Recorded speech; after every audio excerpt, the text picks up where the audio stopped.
When we go to the Arctic, we dress up to survive a winter storm.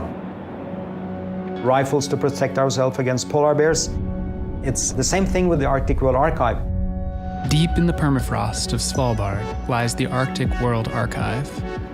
Like its neighbor, the Global Seed Vault, the Arctic World Archive aims to protect the most essential pieces of human culture from the chaos of the external world. That means art, literature, and code. In the next 1,000 years, there will be no major invention where software doesn't play a role. We think it's important to preserve knowledge of open source development for future generations. From phone operating systems to digital payment platforms, open source software has had a huge influence in our everyday lives. Here's how GitHub and the Arctic World Archive have partnered to preserve that code for the future. GitHub is an online platform for software developers. Repos include Linux, Android, Ruby, Bitcoin, and then projects from all around the world. We had the epiphany that we wanted to preserve that knowledge in an archive. We interact with the open source code housed on GitHub every day. These pieces of code are an essential but often invisible part of modern culture. And like other big tech companies, GitHub backs up this code in data centers around the world.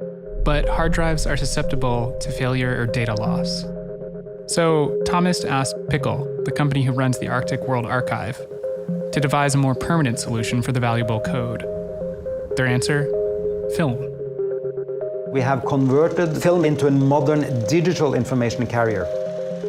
This is a piece of pickle film. It's a silver halide film.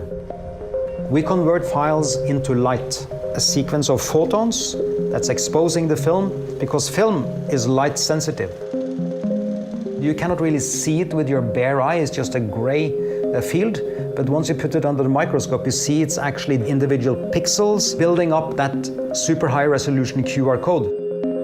The first few frames on these film reels contain tiny, readable print in 5 languages that provide clear instructions on how to convert the QR codes back into usable files.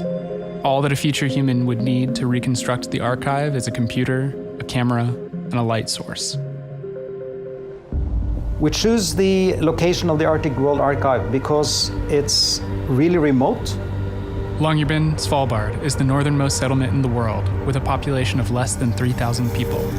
It's most famous for a building down the road from the Arctic World Archive, the Global Seed Vault, which aims to preserve plant genetic material, much like the AWA aims to preserve human culture. International treaties and the cold, dry permafrost protect the contents of the vaults from the outside world.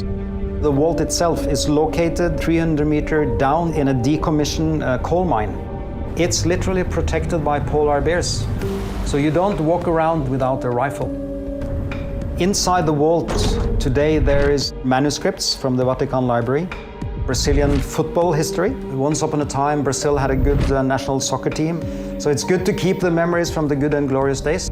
Opera, classical music, rock music, the Bible is there. And of course, open source code from GitHub. We did the initial drop of the most popular open source repos on just one film reel. It was super cold, it was dark all day, but it was also very exciting to be there. And this year, Pickle wrote every open source GitHub repo with at least 250 stars onto film reels and deposited them in the vault for perpetuity. I remember, buying my first Linux distribution at a bookstore in Berlin, Germany, and now open source is everywhere. Software is such an important piece of our life that I'm personally motivated to preserve it for future generations. The Arctic World Archive, it's meant to be not only for my kids, but for my grandchildren. The world is developing extremely fast. There are events that have happened that we should bring to the future so we can learn to make good decisions. In the same way that you might find an old book in a library that opens your eyes of how things were. In 1,000 years, hopefully there's still humans on Earth, and we want to tell them that we deeply care about open source collaboration and we want to preserve that for future generations to come. Hey, thanks for watching this video. If you liked it, share it with a friend. And check out freethink.com for more stories of people moving the world.